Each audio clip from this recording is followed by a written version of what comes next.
I don't want to go into tons of details.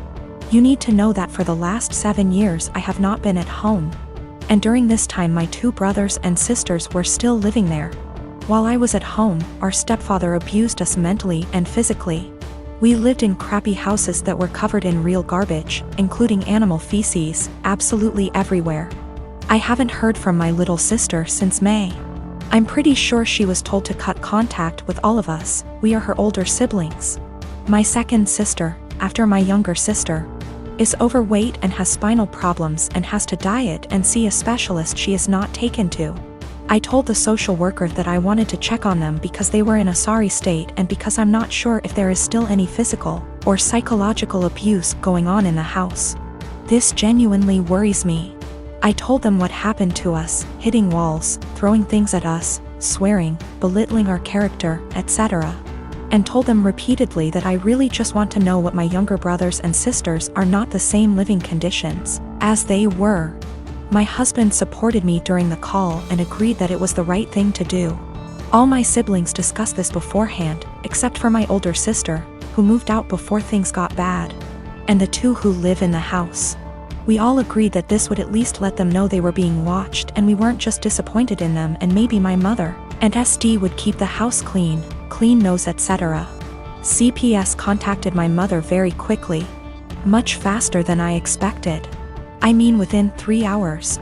After that, my older sister, who lives far away and hasn't contacted me for months, calls and she gets mad at me because she knows I called. I didn't deny anything and just said, if they have nothing to hide, then they have nothing to worry about.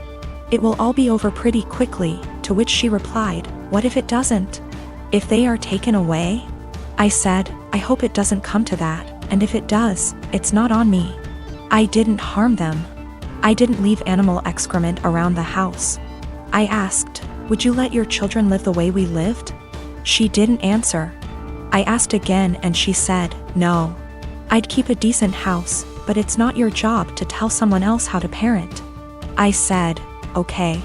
So, if that's all, why did you call? I think we're done. She told me that we all need to get over what happened to us and move on. She left long before the violence started and she wasn't around, regardless of my personal experience. I can't help but feel like I did something wrong. I have limited contact with my mother because of her husband, and she denies that any of us have ever been abused. My sister asked, why don't you just come in and see the conditions? I told her, I can't be around my stepfather. I refuse to expose myself to this negativity again. Even though my husband and siblings agree that it was the right thing to do, I still can't help feeling wrong because of it. Like it wasn't my place. But if it wasn't my place, then whose was it? I really would like a third-party opinion on what I did. Am I wrong in reporting my family? Honestly, should I have just kept my mouth shut? I don't mind if I don't have any contact with my mom or older sister. They don't even know that I'm almost 4 months pregnant because we don't talk very much.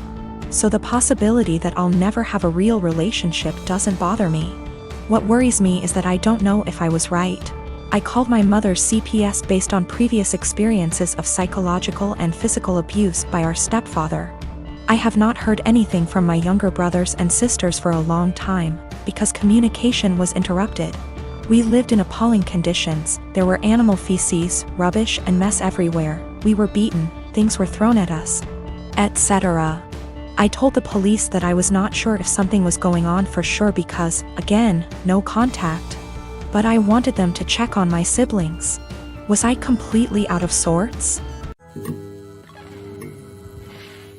My sister called me saying that her work had an emergency and she needs to get there ASAP and needed me to watch her kids because no one else can.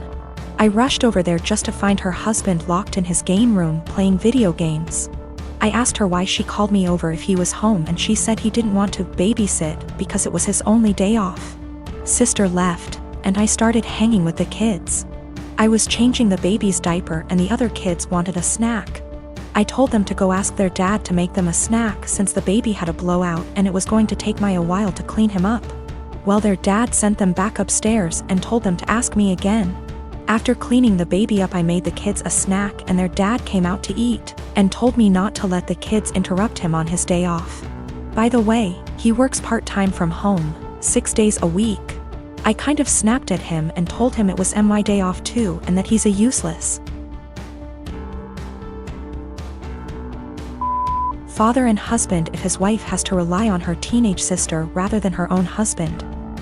He started telling me I was disrespectful and didn't understand how hard parenting is, and I told him he clearly doesn't understand how hard it is either since he considers parenting his own children babysitting. He ended up kicking me out, and apparently my sister was forced to come home because he told her she needed to figure it out, since I'm her sister. I feel like I may be the asshole because my sister is mad at me, her husband is mad at me, my mom is mad at me for causing drama, but my dad thinks it's funny and agrees with me. I definitely didn't need to call him names, but I just hate this guy so much. We have argued about things in the past as well, so we already don't have a great relationship. My sister is saying I need to apologize to him, and he is threatening to never let me into the kids' lives if I keep disrespecting him. He does not take care of the kids normally. My sister takes them to daycare during the day and then picks them up on her way home. She is the breadwinner and the primary caretaker. I really love those kids and don't have an issue babysitting them. I love hanging out with them. I also don't blame my mother for her being mad at me, just because of the fact that my sister's dumbass husband texted her and apparently told her a much different version of what happened. He told her I was sitting on my phone the whole time being lazy and the kids kept begging me for a snack. Also, I did not yell at him in front of his kids. It was a private conversation. My girlfriend and I have been dating the past 5 years, since college. After graduation, we were semi-long distance, living close enough that we alternately visited almost every weekend. In 2018, and got a job in my city, and we found a place and moved in together. Now's a good time to mention the security cameras in our house. Break-ins are unfortunately common where we live. We thus got some motion-activated cameras, one of which has a view of our kitchen, to monitor the back door. The cameras only record when there's motion so they can retain footage for a very long time. And of course knows this about a year ago, and started complaining I wasn't contributing equally to chores. I've been obsessive about chores my whole life. Growing up, not doing the dishes meant no video games for a week. When I lived with roommates, I was always the chore Nazi, making damn sure we all stuck to our chore wheel. And is just as fastidious about chores, so we just naturally alternated who did what. I'd just been brushing her remarks off, but over the last few months they've become much more aggressive. E.g. I was vacuuming and said, "Look at you finally cleaning up around here." I replied that we alternated vacuuming, to which she retorted, "No, you've vacuumed maybe twice since I moved in." Exchanges like this have been happening so frequently that I began to doubt my own recollection. Am I not as clean as I thought? Finally, she exploded at me last week. She said that having to stay home constantly over the past weeks exposed how little I do around the house, and that she didn't move in just to be my maid. Questioning my own sanity, I spent a few hours going through the entire 1.5-year archive of security camera footage, and tallied the exact number of times the kitchen cam caught each of us doing dishes. Our cleaning supplies, vacuum, mop, etc., are in the kitchen pantry, so I also tallied up how many times we grabbed cleaning stuff. To my vindication, the tally showed that we indeed split chores equally. She vacuumed / mopped 5 more times than I did. I did dishes 20 more times than she did. Given that we vacuum / mop at least once a week and do dishes at least every day, these are insignificant differences over the year and a half we've lived together. When I confronted Anne, she shrugged off her behavior as remembering things differently, but the real sin here was what I did, which she called an unforgivable violation of her privacy, akin to abusive stalking. She has broken up with me and is trying to move out, although obviously this is difficult due to current circumstances. I'm totally heartbroken, and was the love of my life, and I can't believe she destroyed our relationship like this. To make matters worse, she told many of our friends, who are mostly siding with her. They've been texting me that what I did was creepy, abusive, controlling, invasive, etc. I'm at a loss. I'm beginning to think I'm the one who's off base here. My husband doesn't like to go out much. It's not something that I've ever faulted him for or been mad at him about. We've never gotten in fights about it till now, and it's something he told me up front when we had first gotten in the relationship 4 years ago. I'm never going to be the kind of person that likes to go out a lot. I just want to hang out at home. And I of course said that it was fine because that's not a flaw to me, it's just a character trait. I used to suffer from depression due to a lot of traumas in my life. I found it really hard to go outside at all, and especially alone. I missed out on a lot of experiences because of this. In our first year of dating, he got me to have more confidence in myself, so I stopped hiding. I got a therapist and have been on a wonderful little antidepressant. We got married 1 year later and I'm still happier than I have ever been, and I'm incredibly grateful to have him in my life. That hasn't changed one bit. Now, I know that this isn't what he does. I know that he doesn't stay inside because he's depressed, it's because it's in his nature to be a house cat. And like I said, I'm still fine with that. Lately he's not okay with me doing this, though. If I ask him if he wants to see a movie with me and he said no, or the more common, I don't know, maybe, I'll usually ask him 2 more times, and then if he still says no, or maybe I'll go by myself. It's the same with going out to dinner, taking little classes, etc. We had fun with this at first. I would come home from doing the thing and then I would excitedly tell him what I'd done and the people I'd met. He'd happily listen and hug me and kiss me on the forehead. It was a really beautiful thing. At one point we called it My Little Adventures, and I would take Polaroid pictures and show them to him and then hang them on the kitchen wall. It was a seriously beautiful point in our relationship, and the times that we would go out and take Polaroids together were some of the happiest times in my life. I even made it a point to have us go to things that he liked to do. It was great. It was seriously so great. About 2 years ago I asked him, "Hey, I've been really passionate about learning a language and eventually going to this language's place of origin.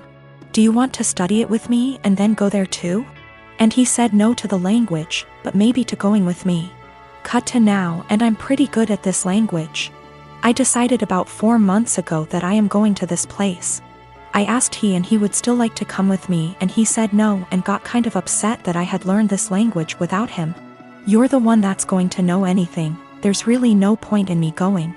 I was kind of taken aback because during the process he was really supportive. I didn't really push it, but I apologized and went somewhere else to clear my head about things, and we were fine later on that day. I bought the tickets for me and my mother to go to the place about 4 weeks ago, and ever since then, things have been really tense. If I ask him to do minor things, like come to the grocery store with me, he gets a bit of an attitude. I can tell that he knows this is ridiculous though, because he'll say sorry almost immediately and be sad and quiet the rest of the time.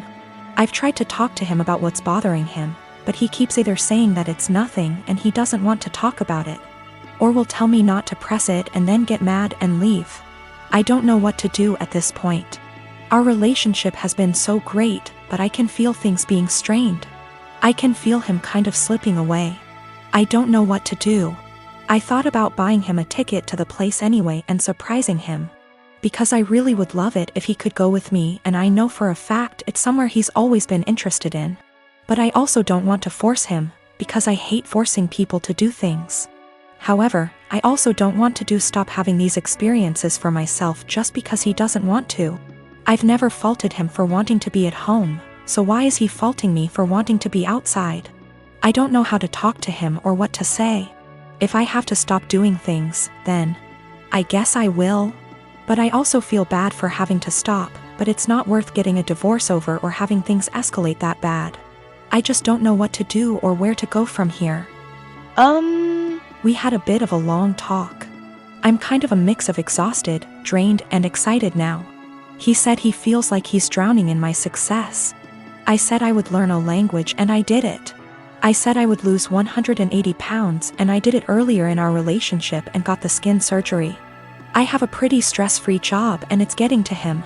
He's been trying really hard to just be happy, but it's hard. He understands that it's wrong to feel this way, and between feeling guilty about it and feeling this way at all, it's just been taking its toll. He also has a skin condition that makes him feel cautious of going outside, especially in another country. I never thought this would be the problem, because he's always acted as though it's not a bother to him at all and he doesn't care. He's going to keep trying though. and to seek therapy independent of me because he thinks that he also may really be suffering from depression. Now, I have to say that we do have communication problems. Our friendship, 2 years before dating, started off long distance in Antwerp, so we're still kind of better with text talking than out loud speaking. Sometimes we have a hard time saying when things are bothering us out loud. So we'll text it out and then read off of that text because we find it hard to verbalize, and sometimes we just take things harder than we should. We've agreed to go to marriage counseling and we're making an appointment together tomorrow, so there are good things afoot. For more good news, he's agreed to go on vacation with me and my mother. I messed up in this, too. I like to think that hearing maybe or other apathetic answers instead of just yes or no didn't bother me, but it did. And sometimes, as some people pointed out, I would get kind of passive-aggressive about it. I'd ask him simply because it meant that I tried at times. I'm not proud of it, but it happened. I'm going to work on that more in myself as well.